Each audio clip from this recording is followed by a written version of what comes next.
ئێستا من ئەو کۆنفرانسە بەدەست پێکەچی باش دەزانم کە یەکەمین کۆنفرانسی بازرگانی زێڕە لە هەرێمی کوردستان و عێراق لە شاری ئەولێر بەڕێوەچوو.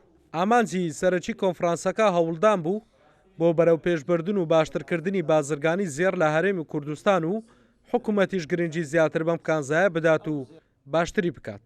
ئەمە دەمانەوێت بە سیستماتیککردنی بازرگانیکردن بەو کاڵایەوە بەو بە کانزایەوە لە هەرێمی کوردستان وا بکەین کە ڕۆڵی خۆی ببێنێ و بازرگانیەکەی پەرە پێ بدەین و پتەوە بکرێتن وەکو ئەوەی ئێستان نەبێتن. دەمانەوێت هاوشان یان بابڕێن بە نمونەی ئەو وڵاتانەی کە کاری خۆیان ڕێکخستووە لە بازرگانیکردن بەم کانزایە ئێمەش لە هەرێمی کوردستان ئەم ڕێڕەوە بگرینە بەر.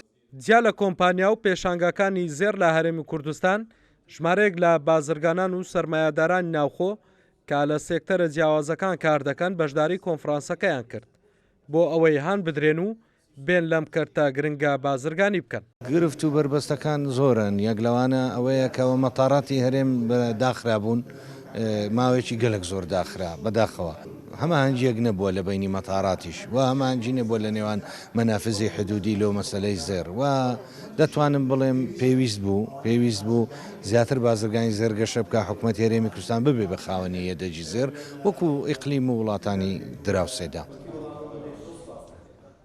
بۆ ئەو سەرمایه‌دار و بازرگانانەی ناوخۆ کە دەیانەوێت بێن بازرگانی زێر بکەن یاخود کارگە و ئامێری تایبەت بێن و لە هەرێمی کوردستان کار بکەن وەزیری بازرگانی و پیشەسازی هەرێم ڕایگەیاند تەواوی هاوکاری و ئاسانکاریان بۆ دەکەن.